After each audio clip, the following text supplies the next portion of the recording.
என்னோடு கூட உங்களுடைய வேத புத்தகத்தை அப்போஸ்தலனாகிய பவுல் தீமோத்தேயுவுக்கு எழுதின 2வது நிருபம் 2வது அதிகாரத்திற்கு திருப்பிக் கொள்ளுங்கள். 2 Timothy chapter 2 verse 1 to 7. அப்போஸ்தலனாகிய பவுல் தீமோத்தேயுவுக்கு எழுதின 2வது நிருபம் 2ஆம் அதிகாரம் 1 to 7 வசனங்களை யாராவது மைக்ல வாசிக்கலாம்.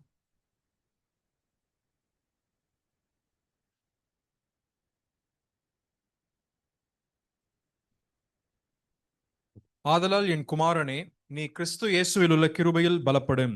அநேக சாட்சிகளுக்கு முன்பாக நீ என்னிடத்தில் கேட்டவைகளை மற்றவர்களுக்கு போதிக்கத்தக்க உண்மையுள்ள மனுஷர்களிடத்தில் ஒப்புவீம். நீயும் இயேசு கிறிஸ்துவுக்கு நல்ல போர்ச்சேவகனாய் தீங்கனுபவீம். தன்றில் சேவகம் பண்ணுகிற எவனும் தன்னை சேவகம் எழுதி கொண்டவனுக்கு ஏற்றவனாய் இருக்கும்படி பிழைப்பு கடுத்த அலுவல்களில் சிக்கிக் கொள்ள மாட்டான். மேலும் ஒருவன் மல்யுத்தம் பண்ணினாலும் சட்டத்தின்படி பண்ணாவிட்டால் முடிசூட்டப்படான். பிரயாசப்பட்டு பயிரிடுகிறவன் பலனில் முந்தி பங்கடைய வேண்டும். நான் சொல்லுகிறவைகளை சிந்தித்துக்கொள். கர்த்தர் எல்லா காரியங்களிலும் உனக்கு புத்தியை தந்தருளுவார்.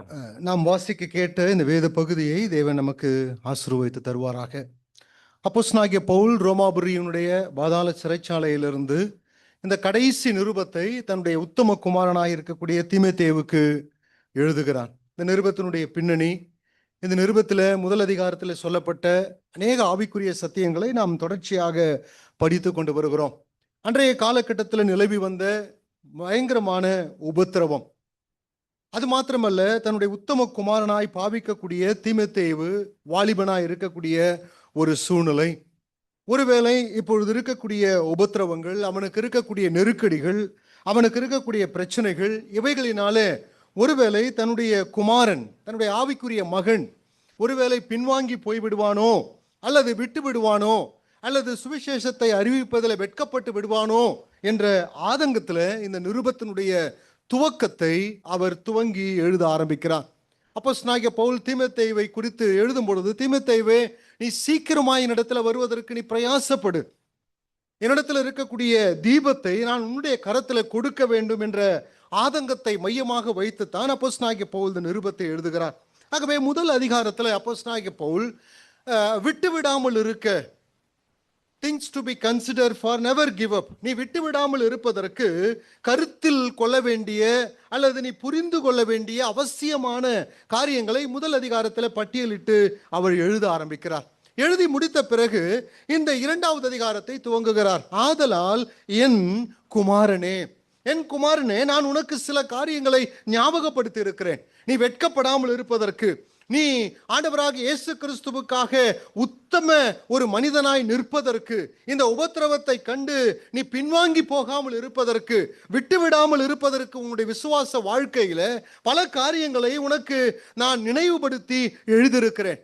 இந்த காரியங்களை நினைவுபடுத்தி எழுதினது மாத்திரமல்ல, இவைகளை நீ கருத்தில் கொண்டு நீ இவைகளை அபியாசப்படுத்தும் பொழுது நீ எப்படிப்பட்டவனாய் இருக்க வேண்டும் என்ற அறிவுரைகளை, கட்டளைகளை தான் அப்போஸ்தலனாகிய பவுல் 2வது அதிகாரத்தில் அவர் எழுத ஆரம்பிக்கிறார். ஆகவே இந்த அதிகாரம் முழுவதுமாக ரிக்வெஸ்ட் அல்ல, வேண்டுதல் அல்ல, நீ எப்படி இருக்க வேண்டும் என்ற ஒரு கட்டளையை, ஒரு கமாண்ட் இல்லைங்களா, ஒரு இம்பரேட்டிவ் ஸ்டேட்மெண்ட்டை தான் நீங்கள் 2வது அதிகாரம் முழுவதுமாக பல வார்த்தைகளை இந்த 2வது அதிகாரத்தில் வாசிக்க முடியும். ஆகவே உன்னுடைய வாழ்க்கையில ஆதாரங்கள் இருக்கிறது, உன்னுடைய வாழ்க்கையில சோர்ஸ் இருக்கிறது. உனக்கு முன்பாக தேவன் பல காரியங்களை வைத்திருக்கிறார் விட்டுவிடாமல் இருப்பதற்கு.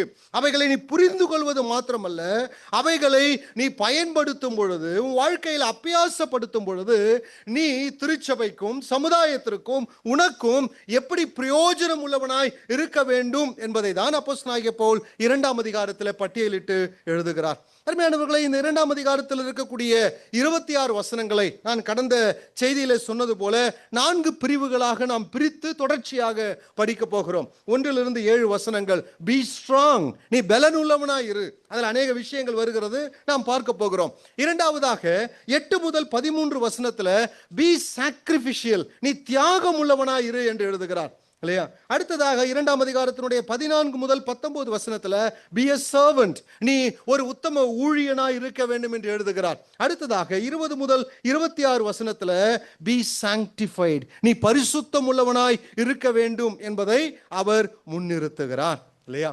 ஆகவே இதுதான் இந்த 2ஆம் அதிகாரத்தினுடைய ஸ்ட்ரக்சர். இல்லையா? இப்படி நாம் பிரித்து இந்த 2ஆம் அதிகாரத்தை தொடர்ச்சியாக சிந்திக்கலாம் என்று சொன்னேன். கடந்த வாரத்தில் நாம் 1 முதல் 7 வசனத்தை சிந்திக்க ஆரம்பித்தோம். பி ஸ்ட்ராங், இல்லையா? நீ பலனுள்ளவனா இரு. எதுல பலனுள்ளவனா இரு? தேவன் உனக்கு அருளுகிற கிருபையில நீ பலனுள்ளவனா இரு. அதனுடைய அர்த்தத்தை நாம் சிந்தித்தோம். தேவ கிருபையிலே நீ பலப்படும் பொழுது, தேவன் உன்னை பலப்படுத்தும் பொழுது, தேவ கிருபையினுடைய வல்லமை உன் வாழ்க்கையை பரிசுத்தப்படுத்தும் பொழுது நீ எப்படிப்பட்டவனாய் இருப்பாய் என்பதற்கு 4 உருவகத்தை அப்போஸ்தலனாகிய பவுல் இந்த இடத்துல எழுதுகிறார். எப்படி நீ இருக்க வேண்டும்? ஸ்ட்ராங் ஸ்பிரிச்சுவல், இந்த element of strong spiritual life. நீ கிருபையில பலப்படும் பொழுது நீ எப்படிப்பட்டவனாய் இருக்க வேண்டும் என்பதற்கு 4 மெட்டஃபர், 4 உருவகங்களை அப்போஸ்தலனாகிய பவுல் பயன்படுத்துகிறார். என்ன? 2வது வசனத்தில் நாம் ஏற்கனவே சிந்தித்தோம். 2வது வசனத்தில் அப்போஸ்தலனாகிய பவுல் நீ ஒரு குட் டீச்சர், இல்லையா? நல்ல போதகனாய் இருக்க வேண்டும். 2வதாக 3-4 வசனத்தில் நீ நல்ல ஒரு சேவகனாய், த குட் சோல்ஜராக இருக்க வேண்டும். அடுத்ததாக 5வது வசனத்துல you are a good athlete, நீ ஒரு நல்ல ஒரு தடகள வீரனா இருக்க வேண்டும். அடுத்ததாக 6வது வசனத்திலும் 7வது வசனத்திலும் you are a good farmer, நீ ஒரு நல்ல விவசாயியாக இருக்க வேண்டும். ஆகவே தேவ கிருபையில நீ பலப்படும் பொழுது the element of strong spiritual life, உன்னுடைய வாழ்க்கையினுடைய ஆவிக்குரிய வாழ்க்கை எப்படிப்பட்டதாய் மாறும் என்பதற்கு அப்போஸ்தலனாகிய பவுல் அன்றைய காலகட்டத்தில் இருந்த நடைமுறை வாழ்க்கையை மையப்படுத்தி 4 உருவகங்களோடு கூட 4 நபர்களோடு கூட அப்போஸ்தலனாகிய பவுல் தீமோத்தேயுவினுடைய வாழ்க்கையை ஒப்பிட்டு நீ இப்படிதான் இருக்க வேண்டும் என்று சொல்லி சில கட்டளைகளை எழுதுகிறார்.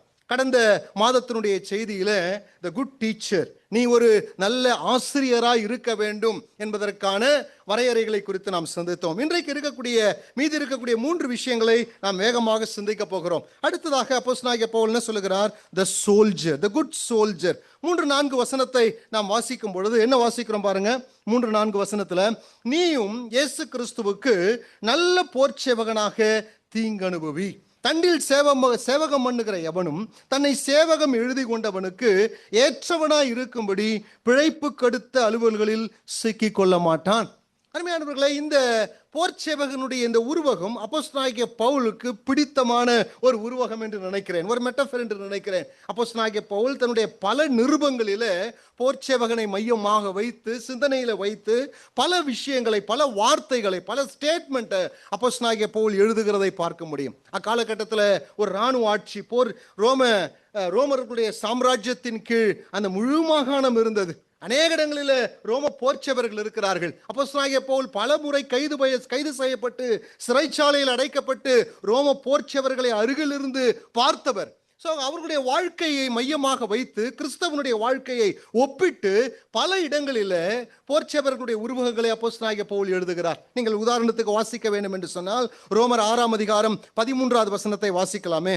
ரோமர் 6:13, 7:23, ரோமர் 13ஆம் அதிகாரம் 12வது வசனம், அடுத்ததாக 1 கொரிந்தியர் 9ஆம் அதிகாரத்தினுடைய கடைசி வசனங்கள், இவைகள் எல்லாம் வாசிக்கும் பொழுது ரோம போர்ச்சவர்களுடைய உருவகத்தை மையமாக வைத்த சில வாசகங்கள், சில பதங்களை அப்போஸ்தலனாகிய பவுல் பயன்படுத்துகிறதை பார்க்க முடியும். ரோமர் 6:13 வாசிங்களேன். ரோமர் 6:13, நீங்கள் உங்கள் அவயவங்களை நீதியின் ஆயுதங்களாக இல்லையா? இந்த ஆயுதம் என்ற வார்த்தை அது பட்டாளத்திற்குரிய வார்த்தை இல்லையா? போர்த்துறைக்குரிய வார்த்தை, நீதியின் ஆயுதங்களாக இல்லையா? இப்படி பல இடங்களில் சிறிய சிறிய வார்த்தைகளை, ஒரு பல ஸ்டேட்மெண்ட் உருவகங்களை அப்போ எபேசியர் 6ஆம் அதிகாரத்தை வாசிக்கும் பொழுது சபை, the church is a soldier இல்லையா? சபை ஒரு போர்ச்சேவகனுக்கு ஒப்பிட்டு அவன் அணிந்து கொள்ளக்கூடிய ஆயுதங்களை குறித்து மிக நீண்ட நிலைமையில் அப்போஸ்தலனாகிய பவுல் எபேசியர் 6ஆம் அதிகாரத்தில் எழுதுகிறார். ஆகவே இந்த உருவகம் அப்போஸ்தலனாகிய பவுலுக்கு ஒரு பிடித்தமான ஒரு உருவகமாக இருக்கிறதுனால தீமோத்தேயுவை பார்த்து சொல்லுகிறார், தீமோத்தேயுவே ஒரு குட் சோல்ஜரான இருக்கணும், ஒரு நல்ல போர்ச்சேவகனாய் இருக்க வேண்டும்.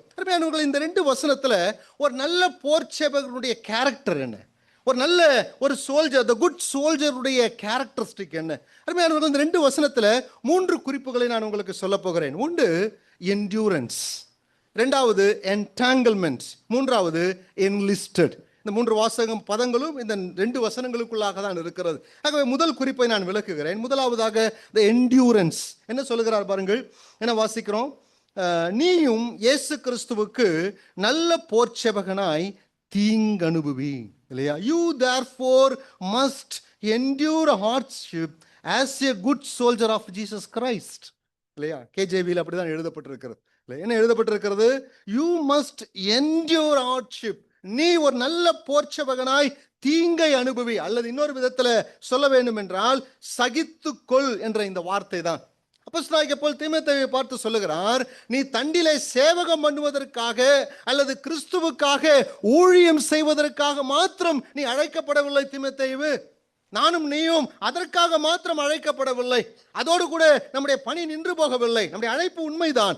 ஆனால் சேவகம் பண்ணுகிறது மாத்திரமல்ல, சேவகம் பண்ணும் பொழுது நமக்கு வரக்கூடிய பாடுகள், கஷ்டங்கள், துன்பங்கள், அவமானங்கள் எல்லாவற்றையும் சகிப்பதற்காக நாம் அழைக்கப்பட்டிருக்கிறோம். என்டியூர் ஹார்ட்ஷிப் அல்லது சஃபர் ஹார்ட்ஷிப் என்ற வார்த்தை சில மொழிபெயர்ப்புகளிலே வருகிறது. அருமையானவர்களே, இதற்கு ஒரு நீண்ட கிரேக்க பதம் பயன்படுத்தப்பட்டிருக்கிறது. அந்த பதம் சன் காக்கோபோத்தியா என்ற ஒரு கிரேக்க பதம் பயன்படுத்தப்பட்டிருக்கிறது. அந்த பதத்தினுடைய அர்த்தம் என்னவென்று சொன்னால், to suffer evil or pain along with someone else, அல்லது இன்னொரு விதத்தில் take one share of rough treatment. தமிழில் சொல்லுவோம் என்றால் மற்றவர்களோடு கூட சேர்ந்து துன்பத்தை, வலியை அனுபவித்தல், அல்லது இன்னொரு விதத்துல கடுமையான துன்புறுத்தலை ஒருவர் தன் பங்குக்கு ஏற்றுக்கொள்ளுதல்.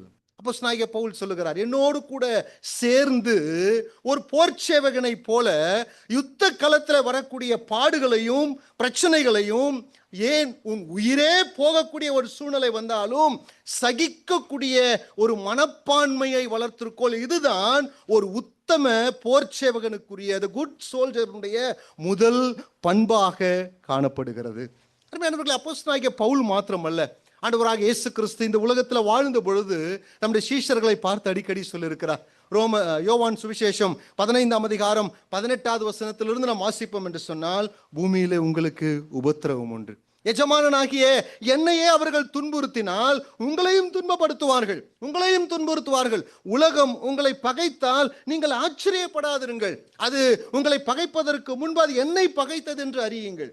ஆண்டவரும் எஜமானனுமாகிய என்னையே அவர்கள் துன்புறுத்தினது உண்டானால் உங்களையும் துன்புறுத்துவார்கள். யோவான் சுவிசேஷம் 16ஆம் அதிகாரம் 33வது வசனத்துல நாம் வாசிக்கிறோம். அது மாத்திரமல்ல, ரோமர் 5ஆம் அதிகாரம் 3லிருந்து 4 வசனத்தை வாசித்து பாருங்கள். அப்போஸ்தலனாகிய பவுல் தன்னுடைய வாழ்க்கையின் அனுபவத்திலிருந்து எழுதுகிறார். உபத்திரவம் பொறுமையையும், பொறுமை பரீட்சையையும், பரீட்சை நம்பிக்கையும் உண்டாக்கும் என்று நாங்கள் அறிந்து உபத்திரவங்களிலே நாங்கள் மேன்மை பாராட்டுகிறோம். 2 கொரிந்தியர் 11ஆம் அதிகாரம் 23வது வசனத்துல, நான் அதிகமாய் பிரயாசப்பட்டவன், அதிகமாய் காவலில வைக்கப்பட்டவன், அநேக தரம் மரண அவதியிலே அகப்பட்டவன். ஏன் இந்த நிருபத்தை எழுதும் பொழுது கூட அப்போஸ்தலனாகிய பவுல் என்ன எழுதுகிறார் பாருங்கள். 2 தீமோத்தேயு 1ஆம் அதிகாரம் 8வது வசனத்துல, ஆகையால் நம்முடைய கர்த்தரை பற்றிய சாட்சியை குறித்தாவது, அவர் நிமித்தம் கட்டப்பட்டிருக்கிற என்னை குறித்தாவது நீ வெட்கப்படாமல் தேவ வல்லமைக்கேற்றபடி சுவிசேஷத்திற்காக என்னோடு கூட தீங்கு அனுபவி தீமோத்தேயுவே. பேதுரு தன்னுடைய நிருபத்தில் எழுதும்போது 1 பேதுரு 2ஆம் அதிகாரம் 21வது வசனத்துல, இதற்காக நீங்கள் அழைக்கப்பட்டிருக்கிறீர்கள், ஏனெனில் கிறிஸ்துவும் உங்களுக்காக பாடுபட்டு நீங்கள் தம்முடைய அடிச்சுவடுகளை தொடர்ந்து வரும்படி உங்களுக்கு மாதிரியை வைத்து போனார். இல்லையா? அப்போ ஒரு நல்ல போர்ச்சேவகனுடைய முதல் பண்பு என்ன? இந்த என்டியூரன்ஸ், சகிப்புத்தன்மை. இடையில விட்டு ஓடுவதல்ல. என்ன பிரச்சனைகள் வந்தாலும் யுத்த களத்துல நின்று நெஞ்சை நிமிர்த்தி அங்கு யுத்தம் செய்து, ஒருவேளை தன்னுடைய ஜீவனே போகக்கூடிய ஒரு சூழ்நிலை வந்தாலும் பாடுகளை சகிக்கக்கூடிய என்டியூர் ஹார்ட்ஷிப், இல்லையா? பாடுகளை, கஷ்டங்களை சகிக்கக்கூடிய ஒரு பண்பு தான் ஒரு நல்ல போர்ச்சேவகனுடைய முதல் பண்பாக இருக்கிறது. அடுத்ததாக நான் வேகமாக போகிறேன். அடுத்ததாக அப்போஸ்தலனாகிய பவுல் என்ன சொல்கிறார் பாருங்கள், என்டாங்கிள்மெண்ட். இல்லையா? என்ன வாசிக்கிறோம்? 4வது வசனத்தை வாசிங்க யாராவது. Fourth verse. தண்டில் சேவகம் பண்ணுகிற எவனும் தன்னை சேவகம் எழுதி கொண்டவனுக்கு ஏற்றவனாய் இருக்கும்படி பிழைப்பு கடுத்த அலுவல்களில் சிக்கிக் கொள்ள மாட்டான். NASBல இப்படி மொழிபெயர்க்கப்பட்டிருக்கிறது, no soldier in active service entangle himself in the affair of everyday life. தண்டில் சேவகம் பண்ணுகிற எவனும் பிழைப்பு கடுத்த அலுவல்களில் சிக்கிக் கொள்ள மாட்டான். அப்போஸ்தலனாகிய பவுல் என்ன சொல்லுகிறார்? இரண்டாவதாக ஒரு நல்ல போர்ச்சேவகனுடைய இரண்டாவது பண்பு என்ன? சிக்கிக் கொள்ளாத வாழ்க்கை. No entanglement. இல்லையா? ஒரு போர்ச்சேவகனுடைய பணி என்று சொல்லும் பொழுது அது 10 to 6 ஒரு ஒயிட் காலர் ஜாப் இல்லை, இல்லையா? 24 மணி நேரம் சொல்றாரு. மிலிட்ரியில் ஒர்க் பண்றதுனால சத்தம் அங்கேருந்து வருது இல்லையா? 24 மணி நேரம் ஒரு வேலை. நான் கூட ஒரு அரசு ஊழியராக இருக்கிறேன் இல்லையா? அதில் ஒரு கண்டிஷன் போட்டிருக்காங்க. என்ன கண்டிஷன்லாம்? 24 hours கவர்மெண்ட் சர்வெண்ட். எனக்கு சனிக்கிழமை ஞாயிற்றுக்கிழமை லீவு தான், ஹாலிடே வந்தால் லீவு தான். நாங்கள் அங்கிள் லீவு தான். ஆனால் எந்த நேரத்திலையும் அரசாங்கம் என்னை தொலைபேசியின் மூலமாகவோ ஃபேக்ஸ் மூலமாகவோ இமெயில் மூலமாகவோ அழைத்து நடுச்சாமத்தில் கூட வேலை வாங்குவதற்கு அரசுக்கு என்ன இருக்குதுங்க? அதிகாரம் இருக்கிறது. அப்படி என்று சொன்னால் ஒரு போர்ச்சேவகன், பட்டாளத்தில் பணிபுரியக்கூடிய ஒரு போர்ச்சேவகன், ஒருவேளை அவன் விடுப்பில் போயிருக்கலாம், தன் மனைவி பிள்ளைகளோடு கூட அவன் சந்தோஷமாய் ஒரு மாத கால விடுப்பில் இருக்கலாம். திடீரென்று அவனுக்கு ஒரு கால் வரும் இல்லையா? No reason, only for the administration purpose, call back, திரும்ப வா என்ற ஒரே அழைப்பு, ஒற்றை வாக்கியத்தினுடைய தந்தியை பார்த்துவிட்டு அவன் பட்டண பறந்து தன்னுடைய வீட்டிலிருந்து எங்க போனங்க? யுத்த களத்திற்கு போக வேண்டும். ஆகவே ஒரு போர்ச்சேவகனுடைய ஊழியம், சேவகம் என்று சொல்லும் பொழுது அது 24 hours into 7, எப்பொழுதும் அவன் அலர்ட்டா இருக்கக்கூடிய ஒரு பண்பு நிறைந்த ஒரு வாழ்க்கை. ஸ்பெஷல் ஃபோர்ஸில் ஒர்க் பண்ணக்கூடிய ஒரு தம்பி எனக்கு தெரியும், சென்னையிலேருந்து ஸ்பெஷல் ஃபோர்ஸில் அவர் வந்தார். இப்போ அவர்கிட்ட பேசும்பொழுது எங்களுடைய ட்ரைனிங் எப்படி இருக்குன்னா 3 அல்லது 4 hours தான் நாங்கள் தூங்குவோம். 4 hours தூங்குவோம். ஆனால் 4 hours 1 second ஆகும் பொழுது ஒருத்தர் வந்து எழுப்புவாங்க. அப்படி தட்டும் பொழுது நான் எழுந்துக்கணும். எழுந்து அடுத்த டியூட்டிக்கு போகணும். எத்தனை மணி நேரம்? 4 மணி நேரம் தான் டியூட்டி. திருப்பி வந்து என்ன செய்யணும்? அடுத்த 4 hours நான் தூங்கணும். 4 hours முடியும்போது திருப்பி என்னை தட்டுவாங்க, திருப்பி நான் எழுந்துக்கணும். தட்டும்போது எழுதுங்களா பனிஷ்மெண்ட் இருக்குது. எதுக்கு இப்படி செய்கிறாங்கன்னா 4 ஹவர்ஸ்க்கு என்னை திரும்ப தூங்க வைத்து விழிக்க வைத்து, தூங்க வைத்து விழிக்க வைத்து எனக்கு என்னவே இருக்காதுங்க. என்ன இருக்காது? தூங்கணும்னா விழிச்சிட்டு இருக்கானு எனக்கு தெரியாது. என்னுடைய அலர்ட்னஸ் இல்லையா?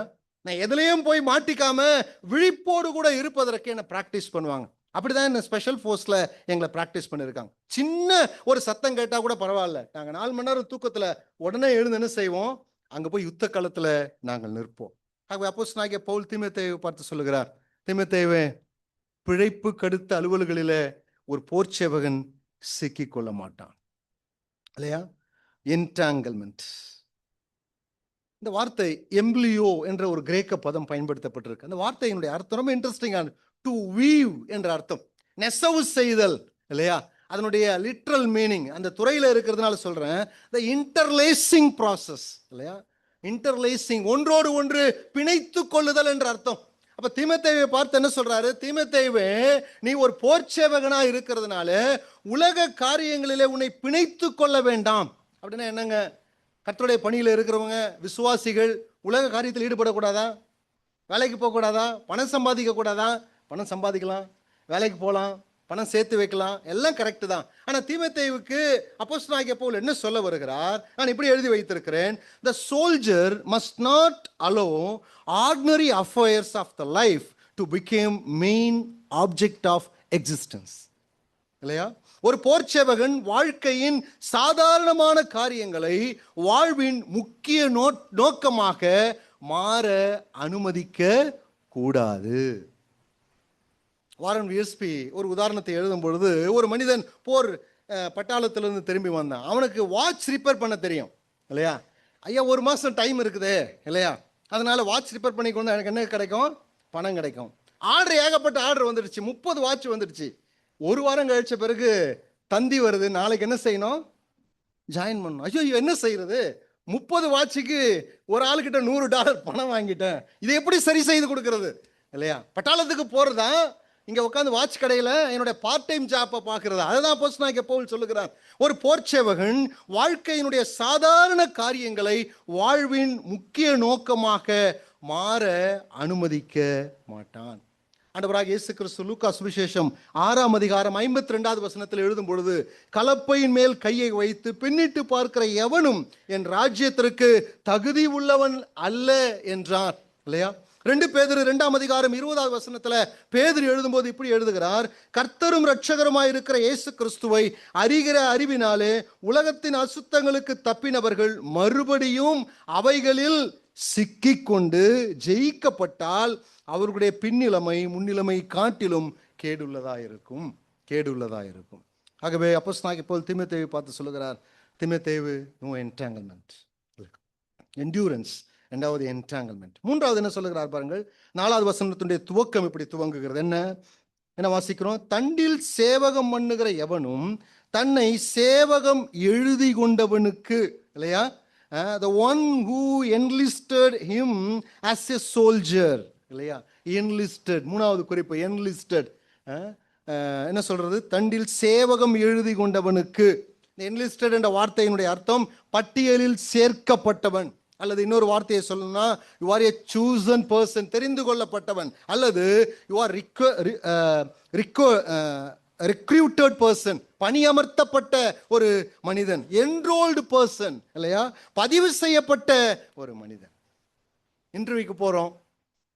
2000ல இன்டர்வியூக்கு போயிட்டு எல்லாம் முடிஞ்சது, இல்லையா. ஈவினிங் டிஎன்பிசி ஆஃபீஸில் போய் பார்க்கும் பொழுது அங்கே ஒரு என்லிஸ்ட் பண்ணியிருந்தாங்க, ஒரு பட்டியல் போட்டிருந்தாங்க. என்ன செய்யறோம் அதில்? என்னங்க செய்றீங்க? என் பேர் இருக்குது. பேர் இருந்தா எவ்வளவு சந்தோஷம். அப்போ அப்போஸ்தலனாகிய பவுல் என்ன சொல்லுகிறார்? You are the enlisted person. நீ பட்டியலிலே சேர்க்கப்பட்டவன், இல்லையா, பட்டியலிலே சேர்க்கப்பட்டவன். You are the enrolled person. நீ பதிவு செய்யப்பட்ட ஒரு மனிதன். தேவனுக்காக பணியாற்றுவதற்காக தேவன் உன்னை பட்டியலிலே சேர்த்திருக்கிறார், தெரிந்து கொள்ளப்பட்ட ஒரு மனிதன். உன்னுடைய ஒரே குறிக்கோள் என்ன வாசிக்கிறோம் இந்த இடத்துல? உன்னுடைய ஒரே குறிக்கோள், தண்டில் சேவகமானுகிற எவனும் தன்னை சேவகம் எழுதி கொண்டவனுக்கு ஏற்றவனாயிருக்கும்படி. உன்னுடைய ஒரே குறிக்கோள் என்னவென்று சொன்னால், உன்னை என்லிஸ்ட் பண்ண, உன்னை செலக்ட் பண்ண, உன்னை என்ரோல் பண்ண உன்னுடைய மாஸ்டர், உன்னுடைய தளபதியை பிரியப்படுத்துவதை தவிர உனக்கு வேற பணி இருக்கக்கூடாது. அதான் ஒரு உத்தம போர் சேவகனுக்குரிய அடையாளம், இல்லையா. You are enlisted person. நீ பட்டியலிலே சேர்க்கப்பட்ட மனிதனா இருக்கிறதுனால உன்னுடைய எஜமானனை நீ பிரியப்படுத்து. அப்போஸ்தலனாகிய பவுல் தன்னுடைய வாழ்க்கையை கூட எழுதும்போது எப்படி எழுதுகிறார் பாருங்க. கலாத்தியர் 1ஆம் அதிகாரம் 10வது வசனம். கலாத்தியர் 1:10 பவுல் தன்னுடைய அனுபவத்தை எழுதுகிறார். இப்பொழுது நான் மனுஷரையா தேவனையா யாரை நாடி போதிக்கிறேன்? மனுஷரை பிரியப்படுத்த பார்க்கிறேனா? நான் இன்னும் மனுஷனை பிரியப்படுத்துகிறவனாய் இருந்தால் நான் கிறிஸ்துவின் ஊழியக்காரன் அல்ல. நான் யாரை பிரியப்படுத்துகிறேன்? நான் தேவனை பிரியப்படுத்துகிறேன். 2 கொரிந்தியர் 5ஆம் அதிகாரம் 9வது வசனத்துல, அது நிமித்தம் நாம் சரீரத்தில் குடியிருந்தாலும் குடியிராமல் போனாலும் அவருக்கு பிரியமானவர்களாய் இருக்க நாடுகிறோம், இல்லையா. 1 தெசலோனிக்கேயர் 2ஆம் அதிகாரம் 4வது வசனத்துல, சுவிசேஷத்தை என்னிடத்தில் ஒப்புவிக்கத்தக்கதாய் தேவன் எங்களை உத்தமர் என்று எண்ணினபடியே நாங்கள் மனுஷருக்கல்ல எங்கள் இருதயங்களை சோதித்தருகிற தேவனுக்கு பிரியமுண்டாக பேசுகிறோம். பவுல் தன்னுடைய வாழ்க்கை அனுபவத்தை சொல்கிறார். நான் தேவனை தான் பிரியப்படுத்துகிறேன், மனுஷனை அல்ல. இந்த சரீரத்தில் குடியிருந்தாலும் குடியிராமல் போனாலும் தேவனை பிரியப்படுத்துவதற்கு நாடுகிறேன். தேவன் எங்களிடத்தில் இந்த ஊழியத்தை அவர் ஒப்புவித்திருந்ததுனால எங்களுடைய இருதயத்தில் தேவனுக்கு பிரியமுண்டாக நாங்கள் பேசுகிறோம், நாங்கள் வாழ்கிறோம். அப்போ த குட் சோல்ஜர், தீமோத்தேயுவே, நீ பலப்படும் பொழுது உன்னுடைய வாழ்க்கையில நீ எப்படிப்பட்டவனா இருக்கவன? தி குட் டீச்சர் மாத்திரமல்ல, ஒரு குட் சோல்ஜர். குட் சோல்ஜருடைய 3 கேரக்டர் என்னங்க மறந்துட்டீங்களா? என்டியூரன்ஸ், அடுத்தது என்டாங்கிள்மெண்ட், நோ என்டாங்கிள்மெண்ட், அடுத்தது என்கேஜ்.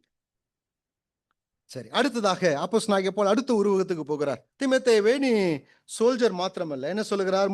5வது வசனத்தை வாசிங்க. 2:5. மேலும் ஒருவன் மல்யுத்தம் பண்ணினாலும் சட்டத்தின்படி பண்ணாவிட்டால் முடிசூட்டப்படான். அடுத்ததாக என்ன சொல்லுகிறார்? தீமோத்தேயுவே, நீ ஒரு போதகர் மாத்திரமல்ல, you are a good soldier மாத்திரமல்ல, also you are a good athlete, இல்லையா. ஒரு நல்ல ஒரு தடகள வீரனாக, ஒரு விளையாட்டு வீரனாக நீ இருக்க வேண்டும், இல்லையா. நான் நினைக்கிறேன் அப்போஸ்தலனாகிய பவுலுக்கு இந்த உருவகமும் இந்த மெட்டபரும் பிடித்தமான ஒரு உருவகம் தான் நினைக்கிறேன். நீங்க 2 தீமோத்தேயு 4:7 வாசிச்சீங்கன்னா பவுல் தன்னுடைய வாழ்க்கையை ஓட்டப்பந்தயத்தோடு கூட ஒப்பிடுகிறார். ஓட்டத்தை முடித்தேன், விசுவாசத்தை காத்து கொண்டேன், இல்லையா. 1 கொரிந்தியர் 9ஆம் அதிகாரம் 24 நீங்க வாசிச்சு பாருங்க. பந்தய சாலையில ஓடுகிறவர்கள் எல்லாரும் என்ன செய்யறாங்க?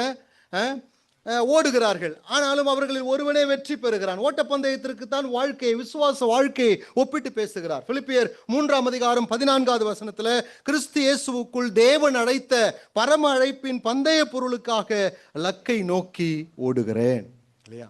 ஆகவே அப்போஸ்தலனாகிய பவுல் இரண்டாவது என்ன சொல்லுகிறார்? தீமோத்தேயுவே, நீ எப்படிப்பட்டவனா இருக்கணும்னு சொன்னா, இவரை குட் அத்லீட், இல்லையா, நல்ல ஒரு தடகள வீரனாக, ஒரு ஓட்டப்பந்தய வீரனாக நீ இருக்க வேண்டும். அருமையானவர்களே, இந்த 5வது வசனம் சுருக்கமா இருக்கக்கூடிய 2 வசனத்துல ஒரு குட் அத்லீட்டினுடைய கேரக்டர் என்ன, இல்லையா? 3 கேரக்டரை மறுபடியும் சொல்லுகிறேன். சோல்ஜருக்கு சொன்னது போல மறுபடியும் 3 கேரக்டர் சொல்றேன். 3: டிட்டர்மினேஷன், டிசிப்ளின் அண்ட் டிசைர். ஈஸியா நீங்க ஞாபகத்துக்கு வச்சுக்கலாம், இல்லைங்களா? முதலாவது டிட்டர்மினேஷன். என்ன டிட்டர்மினேஷன்? மறுபடியும் 5வது வசனத்தை வாசிக்கலாமே. என்ன வாசிக்கிறோம் பாருங்க. மேலும் ஒருவன் மல்யுத்தம் பண்ணினாலும், நாங்க நிறுத்துறேன். மேலும் ஒருவன் மல்யுத்தம் பண்ணினாலும், இங்கிலீஷ்ல எப்படி இருக்குங்க? யாராவது வாசிங்க. மாஸ்டரிஸ், இல்லைங்களா? மேலும் ஒருவன் மல்யுத்தம் பண்ணினாலும், இல்ல அத்லியோ அப்படின்ற ஒரு பதம் பயன்படுத்தப்பட்டிருக்கிறது. அத்லியோ, அந்த வார்த்தையினுடைய அர்த்தம் என்னவென்று சொன்னால் போராடுதல், மேற்கொள்ளுதல் அல்லது மல்யுத்தம் செய்தல் என்ற அர்த்தம்.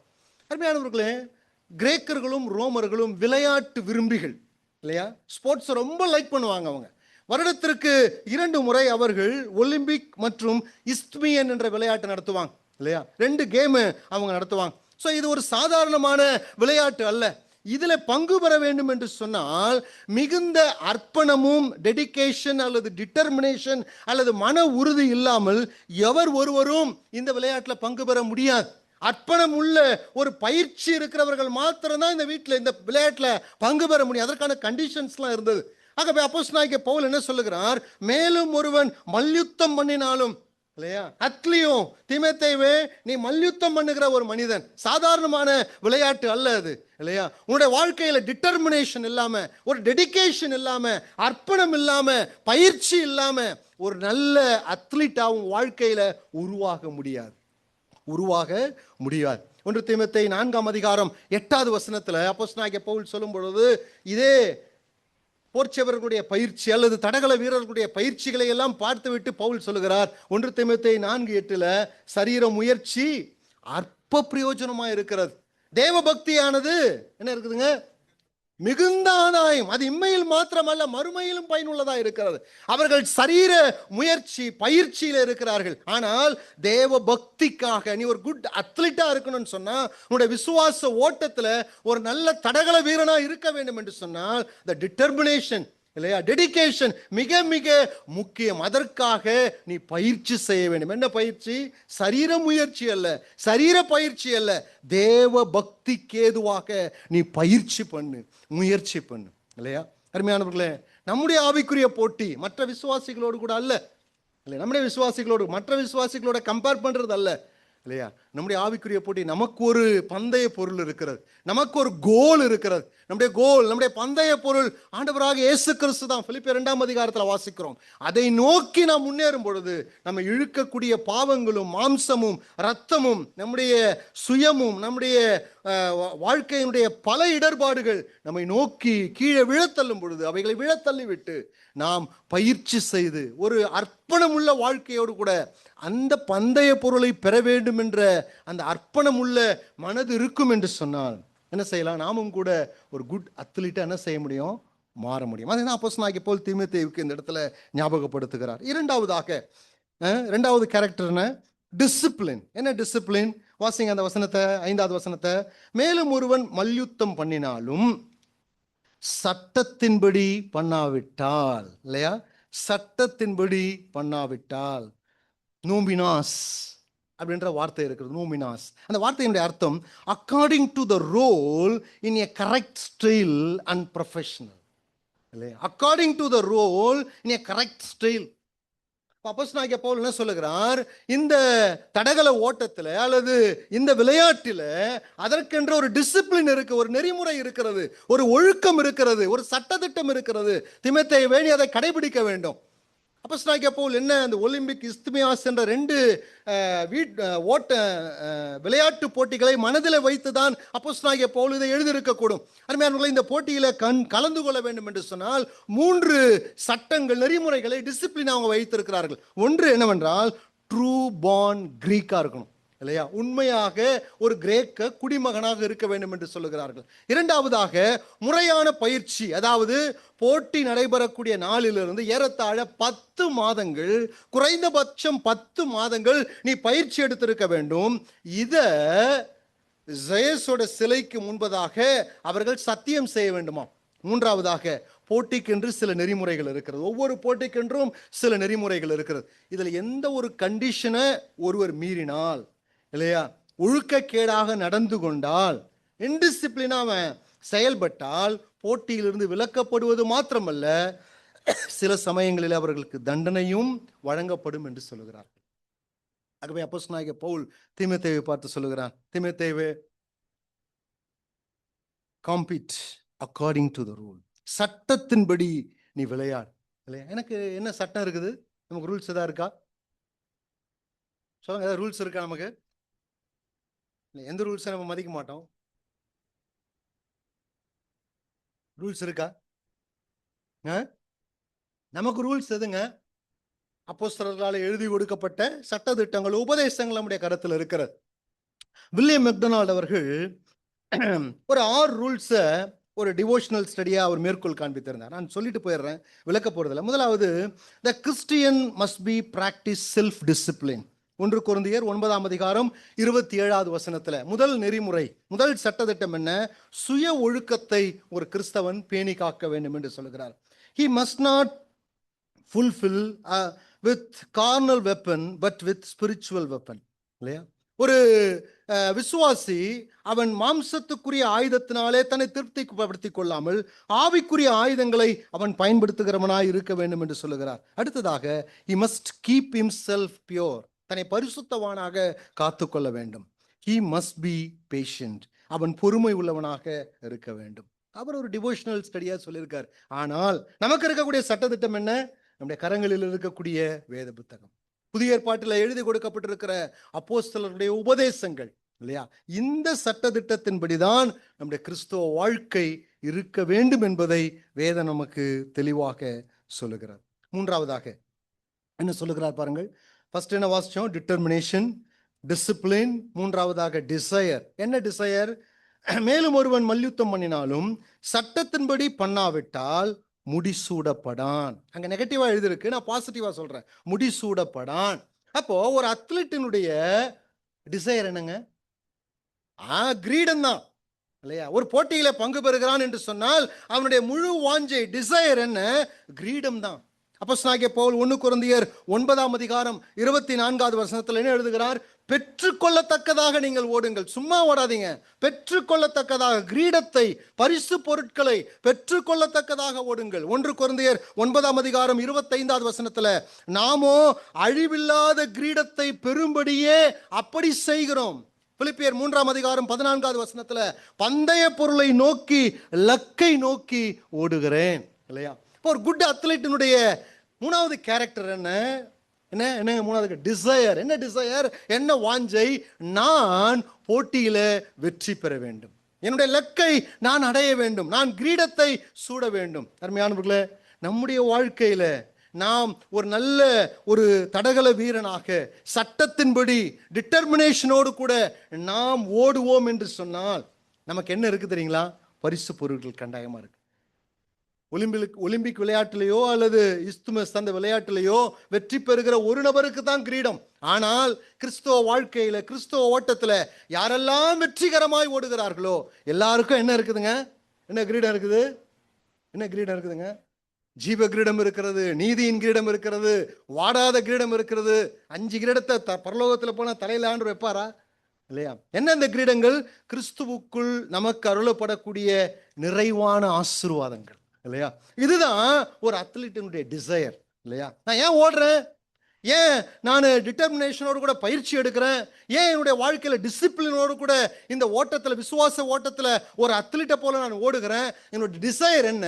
கிறிஸ்துவுக்குள் தேவன் எனக்கு வைத்திருக்கக்கூடிய நிறைவான ஆசீர்வாதங்கள், நீதியின் கிரீடத்தை, பல்வேறுபட்ட கிரீடத்தை மையப்படுத்துகிற ஆவிக்குரிய ஆசீர்வாதங்களை பெற்று நான் அனுபவித்து கிறிஸ்துவை போல நான் மாற வேண்டும். பந்தய பொருளை நோக்கி, லக்கை நோக்கி நான் ஓடுகிறேன். அப்போ ஒரு குட் அத்லீட்டினுடைய 3 கேரக்டர் நம்ம பார்த்தோம் இல்லையா? Determination, discipline and desire. கடைசியாக த குட் ஃபார்மர். 6வது வசனத்தை வாசிங்க. பிரயாசப்பட்டு பயிரிடுகிறவன் பலனில் முந்தி பங்கடைய வேண்டும் இல்லையா? அப்போஸ்தலனாகிய பவுலுக்கு இதுவும் ஒரு பிடித்தமான ஒரு மெட்டஃபர் தான். 1 கொரிந்தியர் 3ஆம் அதிகாரம் 5-9 வசனத்தை வாசிச்சீங்கன்னா, ஒரு உள்ளூர் திருச்சபையை எல்லா விசுவாசிகளும் சேர்ந்து உழைக்கின்ற ஒரு பண்ணைக்கு அவர் ஒப்பிடுகிறார். ஒரு தோட்டத்திற்கு, ஒரு விவசாய பூமிக்கு அப்போஸ்தலனாகிய பவுல் ஒப்பிடுகிறார். ஒருவன் உழுகிறான், ஒருவன் விதைக்கிறான், ஒருவன் நீர் பாய்ச்சுகிறான் இல்லையா? ஒருவன் அறுவடை செய்கிறான், தேவன் விளைய செய்கிறான் இல்லையா? அப்போ அப்போஸ்தலனாகிய பவுல் என்ன சொல்லுகிறான்? Strong element of spiritual life, பலனுள்ள ஒரு ஆவிக்குரிய வாழ்க்கை. அப்போஸ்தலனாகிய பவுல் தீமோத்தேயுவை பார்த்து சொல்லும் பொழுது, நீ கிருபையில பலப்படுவாய் என்று சொன்னால் நீ எப்படி இருக்கணும் தெரியுமா? The good farmer. ஒரு நல்ல விவசாயியை போல உன்னுடைய வாழ்க்கை இருக்க வேண்டும். ஒரு நல்ல விவசாயியை பற்றி சொல்லப்பட்டிருக்கக்கூடிய இந்த வசனத்துல ஒரு நல்ல விவசாயினுடைய 2 காரியங்களை நான் உங்களுக்கு சொல்றேன். இல்லை 3 இல்லை, டைம் இல்லை, 2 விஷயங்களை சொல்றேன். என்ன? ஒன்று, ஹார்ட் ஒர்க்கிங் அண்ட் ஹார்வெஸ்ட் இல்லையா? ஞாபகம் வச்சுக்கலாம் இல்லைங்களா? Hard working and harvest. ஒரு விவசாயினுடைய ஃபர்ஸ்ட் கேரக்டர் என்ன தெரியுங்களா? கடின உழைப்பு. என்ன வாசிக்கிறோம் 6வது வசனத்துல? பிரயாசப்பட்டு பயிரிடுகிறவன் இல்லையா? லேபரத். கேஜேவியில் எப்படி எழுதப்பட்டிருக்கு? லேபரத், பிரயாசப்படுகிறவன். அந்த வார்த்தையினுடைய அர்த்தம் என்னவென்று சொன்னால், கடுமையாக உழைத்தல், the toil intensely, அல்லது to sweat and strain to the point of exhaustion. உடல் சோர்ந்து போகக்கூடிய அளவுக்கு வேர்வை சிந்தி உழைக்கிற ஒரு உழைப்பு. விவசாயினுடைய வேலை சாதாரணமான வேலை இல்லைங்க இல்லையா? ஒருவேளை நிறைய பேர் கிராமத்துலேருந்து வந்திருப்பீங்க இல்லையா? எத்தனை மணிக்கு போவார் விவசாயி தோட்டத்துக்கு? நம்மளாம் 6 மணிக்கு இழுத்துட்டு போட்டு தூங்குவோம் டிசம்பர் மாதத்துல. ஆனா 4 மணிக்கு அவன் போய் நீர் பாய்ச்சுக்கிறான். 4-4:30 அவன் உழ ஆரம்பிக்கிறான். சில விவசாயிகளை நான் ஃபீல்டு ஒர்க்கு போகும்போது பார்க்கும்போது ஆச்சரியப்படுவேன். இந்த வயதான காலத்துல அந்த தாத்தாவுக்கு ஒரு 65-70 வயசு இருக்கும். ஆனா காலையில 4:30 மணிக்கு பார்க்கும்பொழுது, 5 மணிக்கு பார்க்கும்பொழுது அந்த வயக்காட்டுக்கு தண்ணீர் பாய்ச்சி கொண்டிருப்பார். அவருடைய 2 ஏர்களை பூட்டி உழுது கொண்டிருப்பார். 75-70 வயது இருக்கும், அல்லது 45 வயசு கூட வச்சுக்கோங்க, வாலிபனா இருந்தா கூட சரி. ஆனால் கடின உழைக்கக்கூடிய ஒரு வர்க்கம் தான் விவசாயியினுடைய வர்க்கம் இல்லையா? சாதாரணமான உழைப்பு அல்ல. அப்படி உழைக்கலன்னு சொன்னா, வெயில், காற்று, மழை, சீதோஷ நிலை எதையும் பார்க்காமல் உழைப்பதற்கு இல்லையா, பிரயாசப்படுவதற்கு உகந்தவர்கள் விவசாயிகள். அப்படி உழைக்கலாம் என்ன ஆகும்? நீதிமொழிகள் 24ஆம் அதிகாரம் 30-31 வசனம் உங்களுக்கு தெரிந்த வசனம் தான். மூடனும் சோம்பேறியுமான ஒரு மனிதனுடைய வயலருகே கடந்து போனேன். எப்படி இருந்தது? அது எல்லாம் முள்ளுக்காடாகவும் காஞ்சொரிகள் நிலத்தை மூடி இருந்தது. அவனுடைய மதில் சுவர்கள் இடிந்து போயிருந்தது இல்லையா? ஒரு விவசாயி கடின உழைப்பில் ஈடுபடவில்லை என்று சொன்னால் நிலம் என்ன ஆகும்? என்ன, அவ்வளவுதான், பாழா போயிட வேண்டியதுதான் இல்லையா? காஞ்சொரிகள் மூடி இருக்கும், முள்ளுக்காடா இருக்கும், சுவர்கள் எல்லாம் இடிந்து போயிருக்கும். ஆகவே அப்போஸ்தலனாகிய பவுல் தீமோத்தேயுவை பார்த்து சொல்கிறார், you are a good farmer இல்லையா? ஒரு நல்ல விவசாயியினுடைய கேரக்டர் என்ன தெரியுங்களா? Hard working. அதுதான் அவனுடைய முதலீடு. அப்படி அவன் உழைக்கும் பொழுது ஒரு விஷயத்தை அவன் கூடவே கற்றுக்கொள்வான். என்ன கற்றுக்கொள்வான் தெரியுங்களா? யாக்கோபு 5ஆம் அதிகாரம் 7வது வசனத்தை வாசிங்க. யாக்கோபு 5ஆம் அதிகாரம் 7வது வசனம். ஜேம்ஸ் 5:7. யாராவது சீக்கிரம் வாசிங்க. பொறுமையாயிருங்கள். அடுத்த பகுதி வாசிங்க. இதோ பயிரிடுகிறவன், நல்ல கவனிங்க, பயிரிடுகிறவன் பூமியின் நற்பலனை அடைய வேண்டும் என்று முன்மாறியும் பின்மாறியும் வருமளவும் நீடிய பொறுமையோட காத்திருக்கிறான். கடின உழைப்பாளியால் மாத்திரமல்ல, கடின உழைப்பாளியா இருப்பதனாலே உழைக்கும் பொழுது அவன் ஒரு விஷயத்தை கூடவே கற்றுக்கிறாங்க. என்ன கற்றுக்கிறான்? பொறுமை இல்லையா? நான் உழுதுட்டேன், நான் நீர் பாய்ச்சிட்டேன், விதைச்சிட்டேன், நாளைக்கு என்ன செய்ய முடியாது, எனக்கு 10 மூட்டை நெல் வந்துருமா? முன்மாரியையும் பின்மாரியையும் காத்து நீடிய பொறுமையோடு கூட காத்திருக்கிறான். ஒரு விவசாயி பொறுமைசாலிங்க. சில சமயத்துல பாத்தீங்கன்னா நியூஸ்ல வரும், தக்காளி விலை வீழ்ச்சி, கிலோ ₹1. எப்படி இருக்கும் ஒரு விவசாயி, இல்லையா? ஆனா அதே தக்காளி சில நேரத்துல என்ன ஆகுதுங்க, 60 ருபீஸ், 100 ருபீஸ் போகும்போது விவசாயிக்கு எப்படி இருக்கும்? மன மகிழ்ச்சி இருக்கும்.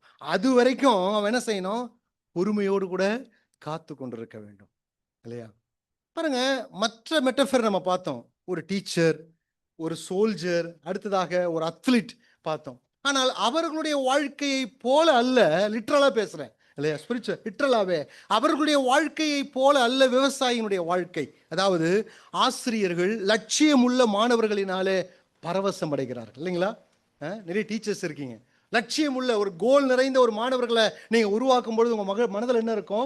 ஒரு மகிழ்ச்சி இருக்கும். போர் வீரர்கள் போரின் தன்மையினாலே, போர் நம் பக்கமாக திரும்புகிறது என்று சொன்னால் அவர்களுக்கு பரவசம் இருக்கும்.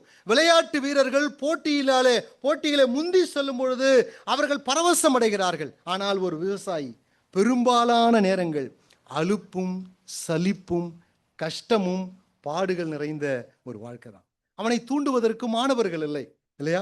அவனோடு கூட சேர்ந்து ஓடுவதற்கு வீரர்கள் இல்லை, அவனோடு கூட சேர்ந்து இருப்பதற்கு போர்ச்சவர்கள் இல்லாமல் இருக்கலாம். ஆனால் எந்த சூழ்நிலையிலும் தீமோத்தேயுவை பார்த்து சொல்றாரு, யுவர் அலோன், நீ தனிமையா இருந்தா கூட உன்னுடைய கடின உழைப்பை என்ன செய்யக்கூடாது? விட்டு விடக்கூடாது. ஒரு உண்மையுள்ள விசுவாசி, அது ஒரு உண்மையுள்ள போதகன், ஒரு உண்மையுள்ள சபையினுடைய தலைவன், மூப்பர்கள் வாழ்க்கை விவசாயியினுடைய வாழ்க்கையை போன்று இருக்கிறது. உற்சாகம் ஊட்டக்கூடிய வார்த்தைகள் அவர்களுக்கு கிடைக்காமல் இருக்கலாம், இல்லையா? நாம் குறைவாக கவனிக்கப்படலாம், தவறாக புரிந்து கொள்ளப்படலாம், பாராட்டு கிடைக்காமல் போனலாம். ஆனால் நமது வேலையை ஆர்வத்துடனும் உற்சாகத்தோடும் கடினமாக பிரயாசப்பட்டு செய்யும் பொழுது மக்கள் அல்ல, யார் பலன் கொடுப்பா? நீங்க யாரும் ஒன்றும் சொல்ல மாட்டீங்க. தேவன் பலன் கொடுப்பார், இல்லையா? Hard working. ஆகவே இரண்டாவது குறிப்பு சொன்ன ஹார்வெஸ்ட், இல்லையா? அப்படி நம்ம உழைக்கும் பொழுது என்ன இருக்குது? நமக்கு பலன், அறுவடை இருக்கிறது. என்ன வாசிக்கிறோம் 6வது வசனத்துல? பிரயாசப்பட்டு பயிரிடுகிறவன் பலனில் முந்தி பங்கடைவான். பலனில் முந்தி அவன் பங்கடைவான். இப்படி பிரயாசப்படுகிறதுனால தீமோத்தேயுவே உனக்கு என்ன கிடைக்கும் தெரியுமா? தி கிரேட் ஹார்வெஸ்ட் உனக்கு கிடைக்கும். நீ பிரயாசப்படுறதை விட்டுட்டு நினைக்க, யாரும் உன்னை கவனிக்கல, யாரும் உன்னை பாராட்டல, நான் தனிமையாக தானே பாடுபடுறேன், தனிமையாக தானே சுவிசேஷத்தில் போராடுறேன், தனிமையாக தானே நான் எல்லா விஷயங்களையும் செய்கிறேன், நான் யாராலும் கவனிக்கப்படவில்லையே என்று சொல்லி நீ சோர்ந்து போய் ஒதுங்கிவிட்டால் உன்னுடைய நிலம், உன்னுடைய விவசாயி நிலம் என்ன செய்யும்? காஞ்சொரிகளினாலே மூடிவிடும். அது பலன் கிடைக்காது.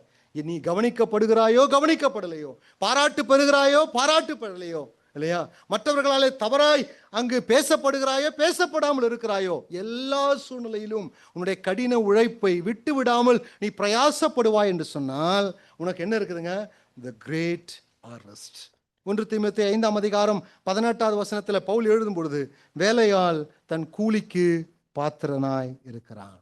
திருச்சபை என்ற பண்ணையில உழைக்கிறவர்கள், பிரயாசப்படுகிறவர்கள் ஆவிக்குரிய நன்மைகளை மாத்திரமல்ல, சரீர பிரகாரமான நன்மைகளை அனுபவிப்பதற்கும் அவர்களுக்கு உரிமை உண்டு. நான் சொல்ல வேதம் சொல்லுகிறது. 1 கொரிந்தியர் 9ஆம் அதிகாரம் 14வது வசனத்துல பவுல் எழுதும் பொழுது, சுவிசேஷத்தை அறிவிக்கிறவர்களுக்கு சுவிசேஷத்தினால் பிழைப்பு உண்டாக வேண்டும் என்று கர்த்தர் கட்டளையிட்டு இருக்கிறார். நான் அதுக்கு தகுதியானவன் தான். ஆனால் சுவிசேஷத்தினால நான் பிழைப்பு நடத்துகிறேன் என்று ஒருவனும் என்னை குறை சொல்லக்கூடாது என்பதற்காக என் கையினாலே நான் பிரயாசப்பட்டு என்ன செய்கிறேன்? வேலை செய்கிறேன். 1 தீமோத்தேயு 5ஆம் அதிகாரம் 17வது வசனத்துல அங்கு சபைக்கான புத்திமதிகளை எழுதும் பொழுது பவுல் எழுதுகிறார், நன்றாய் விசாரணை செய்கிற மூப்பர்களை, விசேஷமாக திருவசனத்திலும் உபதேசத்திலும் பிரயாசப்படுகிறவர்களை இரட்டிப்பான கனத்திற்கு பாத்திரவானாக எண்ண வேண்டும். அருமையானவர்களே, வசனத்தை கற்றுக் கொடுப்பதில் பிரயாசப்படுகிறவர்கள், சுவிசேஷ ஊழியத்தில் பிரயாசப்படுகிறவர்கள் பலனில் முந்தி ஆசீர்வாதம் பெறுகிறார்கள். காரணம் என்ன தெரியுங்களா? வசனத்தினுடைய நன்மையை முதலிலே அனுபவிப்பவர்கள் அவர்கள் தான். நான் இங்க உங்களுக்கு பிரசங்கம் பண்றேன்னு சொன்னா, இந்த வசனத்தினுடைய நன்மையை, ஆசீர்வாதத்தை முந்தி நான் அனுபவித்திருந்தாலும் உங்ககிட்ட பேச முடியும், இல்லைங்களா? முந்தி அனுபவிப்பவர் அந்த போதகரோ, பிரசங்கியாரோ, மூப்பரோ, அல்லது பிரயாசப்பட்டு பயிர் செய்கிற ஒரு சுவிசேஷ ஊழியனாக இருக்கலாம். அதோடு கூட விதைத்த விதைகள் வளர்ந்து கனி தரும் பொழுது அதுலேயே அவங்களுக்கு என்ன இருக்குதுங்க? மகிழ்ச்சி இருக்கிறது, இல்லையா? ஆகவே அப்போஸ்தலனாகிய பவுல் தீமோத்தேயுவை ஒரு ஃபார்மருக்கு ஒப்பிடுகிறார், இல்லையா? ஒரு ஃபார்மருடைய 2 கேரக்டர். Hard working. இரண்டாவது, அதற்கான பலன் ஹார்வெஸ்ட் இருக்குது. நான் பார்த்த விஷயங்களை மறுபடியும் உங்களுடைய கண்முன்மாய் கொண்டு வருகிறேன். ஒரு ஆசிரியனாக நல்ல மாணவனை தீமோத்தேயுவே நீ உருவாக்க வேண்டும். ஒரு போர்ச்சேவகனாக படைத்தலைவனாய் இருக்கக்கூடிய நம்முடைய இயேசு கிறிஸ்துவை மாத்திரம் நீ பிரியப்படுத்த வேண்டும்.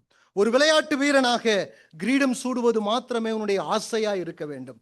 ஒரு விவசாயியாக சிறந்த பலனை அறுவடை செய்வதற்காக நீ உழைக்க வேண்டும். இதுதான் அப்போஸ்தலனாகிய பவுல் தீமோத்தேயுவுக்கு சொல்ல வருகிறார். 7வது வசனத்தை வாசிக்கலாமா?